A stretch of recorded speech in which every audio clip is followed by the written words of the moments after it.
ఎవరికి ఏ లోటుపాట్లు లేకుండా కూడా రాజ్య పరిపాలన ఎదురులేని రాజ్య పరిపాలన చేస్తున్నాడు. అటువంటి మహారాజు గారికి సంతానం లేదు. పూర్వ శాస్త్రం ఏమిటి? అపుత్రస్య గతిర్నాస్తి. సంతానంలో మగపిల్లడే కానీ లేకపోతే 7 తరాల పెద్దల గతులు ఉండవట. అందుకు సంతానం కలగాలి. మళ్ళీ మన రాజ్యానికి పునఃపట్టాభిషేకం చేసుకుని మహారాజు కావాలి అనుకుంటే నాకు పుత్ర సంతానం కావాలని చెప్పి ఆయన రాజ్యంలో ఉండేటటువంటి పండితుల్ని పామరులందరినీ పిలుచుకున్నాడు. నాకు పుత్ర సంతానం కలగాలంటే నేను చెప్పినటువంటి ఏదైనా చేస్తానని చెప్పి ఆ బ్రాహ్మణులు చెప్పుకునేటప్పటికి 18 పురాణాలు కూడా తిరగవేశాడు. 18 పురాణాలు తిరగవేసి స్కాంద పురాణం అంటే పురాణంలో రేవాగణం అధ్యాయంలో కూడా సత్యదేవుడి దగ్గర కొడుతుంటాడు. మహాత్మా రాణి గారిని పిలిపించండి, 9 దోస నవరత్నాలు ముడుపు కట్టించండి, తప్పకుండా మీ కోరిక నెరవేరుస్తాడు భగవంతుడు అన్నాడు. చాలా సంతోషంగా రాణి గారిని పిలిపించాడు. పసుపు కొట్టులోనేమో 9 దోస నవరత్నాలు వేయించి ముడుపు కట్టించాడు. సత్యదేవ, నాకే కాదు పుత్ర సంతానం కానీ కలిగితే తప్పకుండా నా పుట్టేడు బిడ్డకు నీ తాలూకు పేరునే పెట్టుకుంటూ నీ తాలూకు దేవాలయాన్ని కూడా నీ తాలూకు వ్రతాన్ని పూర్తి చేసుకుని స్వర్ణ పత్రాలు వద్దున నీ తాలూకు దేవాలయం కూడా కట్టిస్తానని చెప్పి మహారాజు గారు దండం పెట్టుకున్నారు. దండం పెట్టుకుని కొద్ది రోజుల్లోకే రాణి గారు నెల చెప్పారు. 9 మాసాలు నిండాయి. చంద్రబింబం లాంటి కుమారుడు కూడా జన్మించేశాడు. పుత్రోత్సాహం లేకలా కుమారుడు జన్మించాడు కాబట్టి పక్క రాజ్యాల నుంచి కూడా చుట్టాలని, బంధువులు, స్నేహితులు, పండితులు, పామరులు అందరినీ పిలుచుకున్నాడు. పిలుచుకుని అంగరంగ వైభవపేతంగా బాలసార నామకరణం ఏమిటి చేశాడు. సత్యనారాయణ నామ ధృతవాసు మొక్కు ప్రకారంగా కూడా సత్యదేవుడి తాలూకు పేరునే పెట్టేసుకున్నాడు. అదే ముహూర్తానికి సత్యదేవుడి తాలూకు వ్రతాన్ని కూడా పూర్తి చేసుకుని ఆ తీర్థ ప్రసాదాలు స్వీకరించి ఆ పండితుల్ని, పేరట్టాలని, మేళతాళాలని అందరినీ తీసుకొని వెళ్ళాడు. తుంగభద్ర నది తీరం ఒడ్డున దేవాలయాన్ని శంకుస్థాపన కూడా చేస్తాడు. మొక్కు ప్రకారంగా కూడా మహారాజులు కట్టడం ఎంతసేపు కొన్ని నెలల్లోకే దేవాలయం పూర్తి అయిపోయింది. రమా సమేత సత్యనారాయణ స్వామివారి విగ్రహ ప్రతిష్ఠ కూడా అయిపోయింది. చుట్టుపక్కల గ్రామాల నుంచి కూడా, చుట్టుపక్కల రాజ్యాల నుంచి కూడా జనాలు వస్తున్నారు. ఎవరు తోచిన విధంగా కూడా వాళ్ళు దండం పెట్టుకుంటున్నారు. ఒక తీర్థయాత్ర లాగా జరుగుతున్నారు. ఇది ఇలా జరుగుతుండగా కాశీత్ పట్టణానికి చెందిన సాధువుల షావుకారు గారు వ్యాపార రీత్యా తుంగభద్ర నది తీరం ఒడ్డు నుంచి వెళ్తున్నారు. ఆయన చేస్తున్న వ్యాపారం ఏమిటి? మనూరు షావుకారులకు ఉప్పు, పప్పు, చింతపండు మాత్రం కాదు, నవరత్నాల వ్యాపారం చేస్తున్నాడు. 9 నారాయణ అని పేరు పడ్డాడు. 9 కోట్ల రూపాయలకు అధిపతి షావుకారి గారు. అటువంటి షావుకారు తాలూకా భార్య పేరు లీలావతి. ఆవిడ కూడా చాలా పతివ్రత శిరోమణి. షావుకారు గారికి కూడా ఇళ్ళకి ముగ్గు పెడితే సంతానం మాత్రం లేదు. ఆ షావుకారు గారు వ్యాపార రీత్యా వస్తుండేటప్పటికీ ఇక్కడ ఏదో చూసాడు. ఇక్కడ ఏదో దేవాలయం నిర్మించారు కొత్తగా. మనం చూసి ఎప్పుడు వచ్చినప్పుడు కూడా ఇప్పుడు దేవాలయం కనిపించలేదే, ఇక్కడ ఏదో కొత్తగా దేవాలయం నిర్మించారని చెప్పి తెలుసుకుందాం. ఇక్కడ ఏదో యాత్ర జరుగుతున్నారు కదా, మన నవరత్నాలు కూడా వ్యాపారం చేసుకుందాం, ఇక్కడ దుకాణం వేసుకుని నవరత్నాలు వ్యాపారం అవుతుంది కదా అని చెప్పి అక్కడ 3 రాత్రుల్లో 3 పగళ్ళు కూర్చున్నాడు. కనీసం రూపాయి బోణి కూడా పడలే. సరే వ్యాపారం జరగకపోతే అట్టే పోయింది, దేవాలయ చరిత్ర ఏమిటో తెలుసుకుందామని చెప్పి మహారాజు గారి దీంట్లోకి వెళ్ళాడు. మహారాజు గారి దర్బార్లోకి వెళ్ళి, మహారాజా నాకే గాని ఇదేంటి దేవాలయం కొత్తగా కట్టినట్టుగా ఉన్నారు. ఇంతకు ముందు నేను చాలా సార్లు తోవలో వచ్చాను, ఎప్పుడూ నాకు దర్శనం అవ్వలేదే, ఇదేమిటి దేవాలయం అని ప్రశ్నించాడు. నాకు చాలా కాలం సంతానం లేదయ్యా, అది సత్యదేవుడి తాలూకా దేవాలయం. నాకు పుత్ర సంతానం కానీ కలిగితే స్వామి తాలూకు పేరుని పెట్టుకుంటాను అనుకున్నాను, అలాగే పెట్టాను. వ్రతం చేసుకుందాం అనుకున్నాను, అలాగే చేసుకున్నాను. దేవాలయం కట్టిస్తాను అనుకున్నాను, ఎందుకంటే నాలాంటి ఇబ్బందులు ప్రజలు పడకూడదు అని చెప్పి భగవంతుడు అనుగ్రహిస్తాడని ఉద్దేశంతో కూడా దేవాలయం కట్టాను. నీకు ఏదైనా కోరుకుంటే కోరుకోవయ్యా, భగవంతుడు నెరవేరుస్తాడన్నాడు. చాలా సంతోషం అన్నాడు. పళ్ళు కాయలు కొనుక్కున్నాడు. స్వామివారికి దండం పెట్టుకుని, సత్యదేవ నాకే కానీ సంతానం లేదు, సంతానం కానీ కలిగితే తప్పకుండా నీ తాలూకు వ్రతాన్ని చేసుకుంటానని చెప్పి షావుకారు గారు దండం పెట్టేశారు. 4వ రోజు బయలుదేరి ఇంటికి వెళ్ళారు. లీలావతి అనేటువంటి భార్య ప్రశ్నిస్తున్నది, ఏమండి ఎప్పుడు వ్యాపారం ఇచ్చా బయలుదేరినా సరే ఓ వారం రోజులు 10 రోజులు అయ్యేది, 4వ రోజుకి తిరిగి వచ్చారు, ఏమిటి కారణం అని. ఏమీ లేదు, ఫలానా తుంగతుర్తి మహారాజు గారికి చాలా కాలం సంతానం లేదట. ఆయన సత్యదేవుడికి దండం పెట్టి ముడుపు కట్టుకుంటే పుత్ర సంతానం కలిగింది.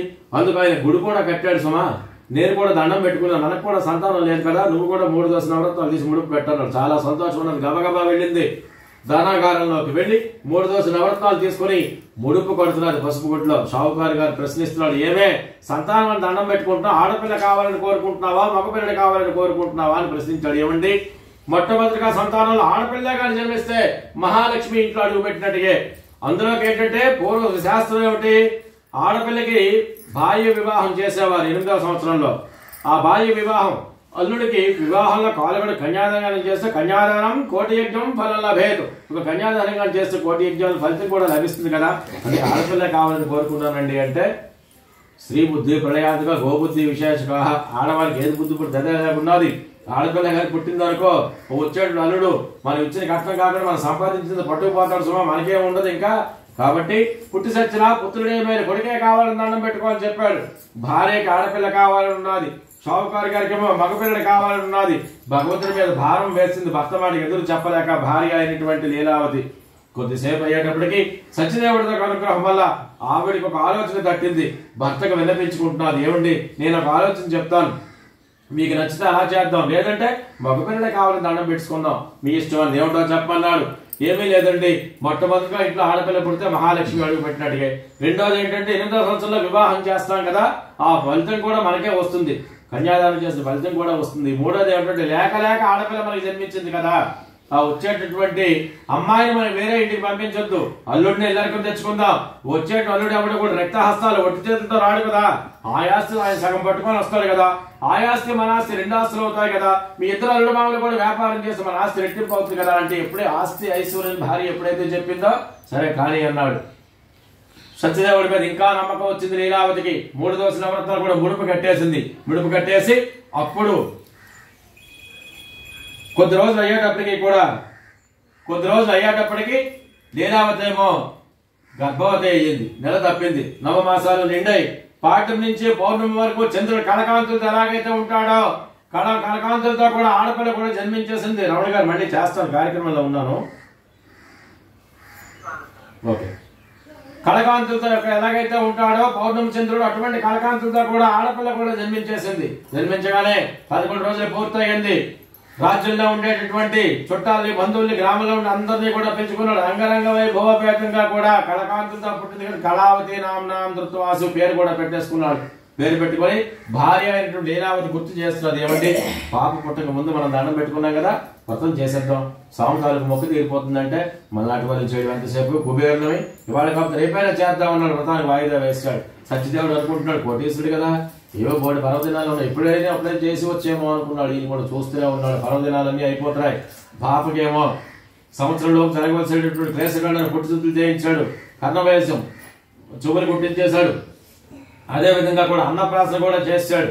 ఆ రోజు కూడా లేదు. సంవత్సరం అయిపోతున్నది. ఎక్కడ అంటే జన్మదినాలు కూడా వేడుకలు కూడా అయిపోతున్నాయి. 5వ సంవత్సరం వచ్చింది, అక్షరాభ్యాసం కూడా చేశాడు. అప్పుడు కూడా వ్రతాలు చేయలేదు. భార్య గుర్తు చేస్తూనే ఉన్నది, వాయిదా వేస్తూనే ఉన్నాడు. సరే 8వ సంవత్సరం వస్తున్నది. భార్య గుర్తు చేసింది, ఏమండి ఆడపిల్లకి ఫలానా రోజుకి 8వ సంవత్సరం వస్తున్నది, 8వ సంవత్సరం వెళ్ళక ముందు మనం వివాహం చేయాలి కదా, శాస్త్ర ప్రకారంగా మంత్రగారి దగ్గరికి వెళ్ళండి, మంచి ముహూర్తం చూడండి, పెళ్లి కొడుకుని చూడడానికి వెళ్ళాలి కదా అంటే ఆస్తి ఐశ్వర్యం గుర్తొచ్చింది షావుకారి గారికి. గబగబా పురోహితుల దగ్గరికి వెళ్ళారు. అయ్యా నా కుమార్తెకు వివాహం కుమార్తె వివాహం జరగాలి, అల్లుడు కావాలి కాబట్టి మంచి ముహూర్తం చూసి ఏ దిక్కుగా మీరు వెళ్ళమంటే ఆ దిక్కుగా వెళ్తాం, పెళ్లి కొడుకుని వెతకాలి కదా అని. సరే సంతోషం అన్నారు. ముహూర్తం రాసిచ్చారు. పంతులు గారు ఉత్తర దిశగా బయలుదేరమని చెప్పారు. గ్రామంలో ఉండేటటువంటి ఈ కుటుంబం తాలూకు పెద్దలు ఉంటారు కదా, అలాంటి పెద్దలందరినీ పిలుచుకున్నాడు. అయ్యా ఈ ముహూర్త ప్రకారం కూడా మీరు ఉత్తర దిశగా బయలుదేరి నా కుమార్తెకి తగినటువంటి వరుణ్ణి వెతుక్కొని రండి అని చెప్పాడు. సరే వాళ్ళు బయలుదేరుతున్న సమయంలో మళ్ళీ వెనక్కి పిలిచాడు. ఏమిటయ్యా షావుకారి గారు ఎందుకు పిలిచారని అడిగారు. ఏమీ లేదు, నా ఇంటికి వచ్చినటువంటి అల్లుడు రావాలంటే నాకు కొన్ని కోరికలు ఉన్నాయి అన్నాడు. ఇదేమిటంటే వచ్చేట్టు అల్లుడు కోరుకున్నాడంటే బాగానే ఉన్నది, మామగారి కోరికలు కొత్తగా వింటాం, ఏమిటో కోరికలు అన్నాడు. నా ఇంటికి వచ్చిన అల్లుడికి మాతానాస్తి తల్లి ఉండకూడదు, పితానాస్తి తండ్రి ఉండకూడదు, ఆస్తి బంధ సహోదర అన్నదమ్ముడు అప్పచెల్లులు ఉండకూడదు, మణిపుత్రుడు వర్తంలో వ్యాపారంలో ఆరితేరు ఉండాలి, మన్మథ రూపేణ మంచి అందగాడై ఉండాలి, నా ఆస్తితో సరి సమానమైన ఆస్తి ఉండాలి, నా ఇంటికి వెళ్ళకుండా రావాలి, అటువంటి వాడైతే నా ఇంటికి అల్లుడు యోగ్యుడు, లేదంటే మాత్రం పనికిరాదు, ఎవడు పెడితే వాడు చూస్తే నా ఇంటికి అల్లుడు పనికిరాడు అన్నాడు. సత్యదేవుడు అనుకుంటున్నాడు, ఆశా పద్ధతిలోకే కర్మణా బహుచింతయ, వీడు ఆస్తి చూస్తే మితిమీరిపోతున్నది, నా వ్రతాన్ని చూస్తే వాయిదా వేస్తున్నాడు, సరే ఒక అవకాశం ఇద్దాం అనుకున్నాడు సత్యదేవుడు. ఆ ఒక్క అవకాశం బట్టి సత్యదేవుడి అనుగ్రహం వల్ల కొన్ని గ్రామాలు తిరిగేటప్పటికి ఏ కోరికలైతే షావుకారి గారు కోరుకున్నారో అటువంటి కోరికలతోనే మన్మధుడైనటువంటి అందగాడు దొరికాడు. వాటితో మాట్లాడవలసిన అన్ని పెద్దలు మాట్లాడేశారు. ఈ షావుకారి గారికి వచ్చి చెప్పారు, అయ్యా మీరు పెళ్లి ముహూర్తాలు పెట్టేసుకోండి, పలానా గ్రామంలో వరుడు దొరికాడు, మీ ఇంటికి వెళ్ళడానికి వచ్చేస్తాడని. సరే గబగబా వెళ్ళాడు పంతులు గారి ఇంటికి, పెళ్లి ముహూర్తాలు పెట్టాడు. పెళ్లి కూడా అంగరంగ వైభవపేతంగా కూడా పూర్తి అయిపోయింది. ఇక్కడ భార్య అయినటువంటి బ్రహ్మళ్ళు కంకణాలు ఇప్పిస్తే పెళ్లి అయిపోయినట్టుగా కదా. భార్య గుర్తు చేసింది ఏమిటి, అదే పసుపు బట్టలతో ఆ పచ్చని పందిరిలోనే దంపతులు ఇద్దరి చేత మనం కూడా కూర్చొని వ్రతం చేయించేద్దాం, పిల్లలు ఇద్దరి చేత మొక్కు తీరిపోతుంది కదా అంటే భార్యకు మందలు ఇస్తున్నారు.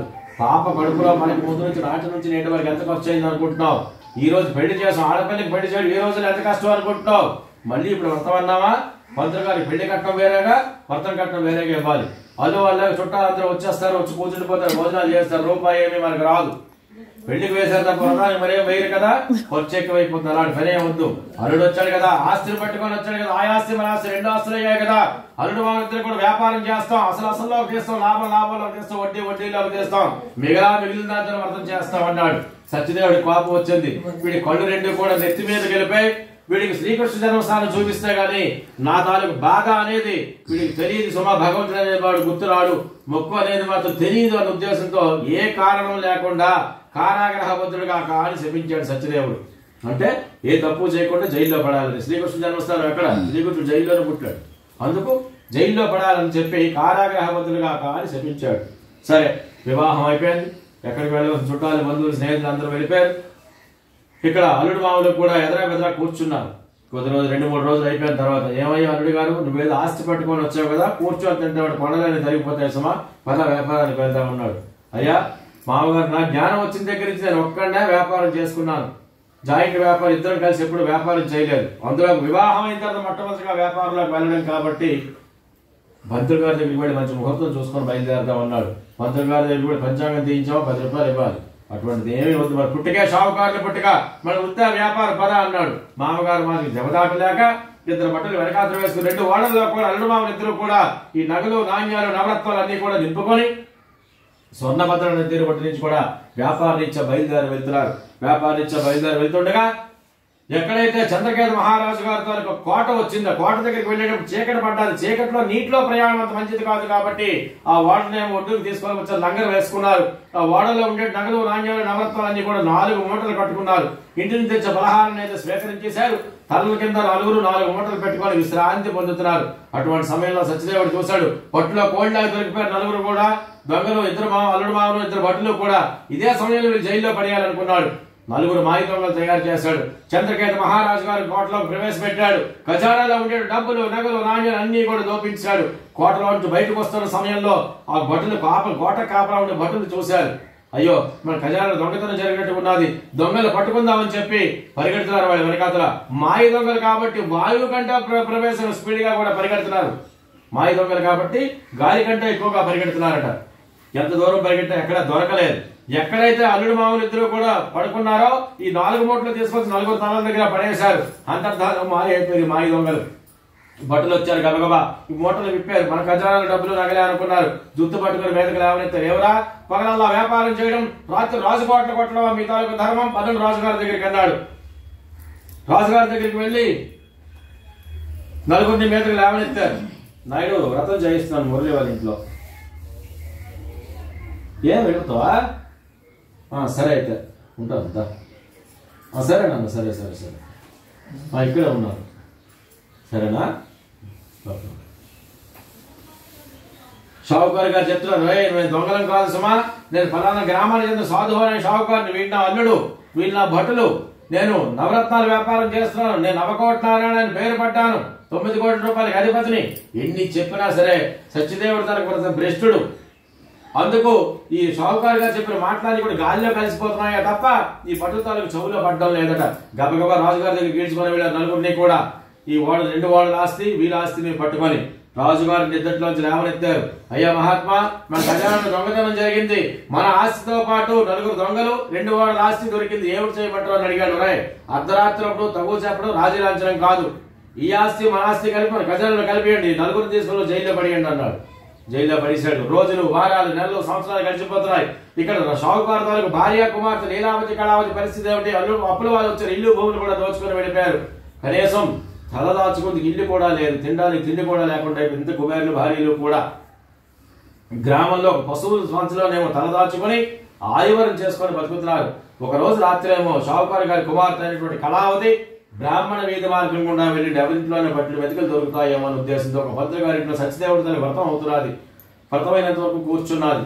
అయ్యా, పట్టెడు వెతుకులుంటే పెట్ట ఆకలి వేస్తున్నాడు అన్నది. అమ్మ, ఈ రోజు ఏకాదశి, సత్యదేవుడి దగ్గర వ్రతం చేసుకున్నాం, మేము ఉపవాసం, ఆకలి అంటున్నాం కదా, ఇగో ప్రసాదం ఇస్తున్నాం చెప్పి అడ్డాకులో కొంచెం ఎక్కువగా ప్రసాదం వేసి ఇచ్చారు. ఇదే ఈ రోజు ప్రాప్తం అనుకున్నది. గబగబా ఇంటికి బయలుదేరి వెళ్ళింది. భార్య అయినటువంటి లీలావతి మందరిస్తుంది. ఏమమ్మా, మనం చూస్తే షావుకారుని 3వ జాతి వాళ్ళు 2వ కంటే కనిపించకూడదు, అర్ధరాత్రప్పుడు యుక్త వయసులో ఆడపిల్లను ఎలా వెళ్ళామన్నాడు. అమ్మా, నేను వేరే దురుద్దేశంతో గ్రామంలోకి నేను వెళ్ళలేదు, క్షుద్బాధ ఆకలబాధను తీర్చుకోవడానికి బ్రాహ్మణ వీధి మార్గం గుండా వెళ్ళారు. నేను పట్టిన మెతుకులు తిని నీకు కొంచెం పట్టుకుని వద్దామని. అది సత్యదేవుడి దానికి వ్రతం అట.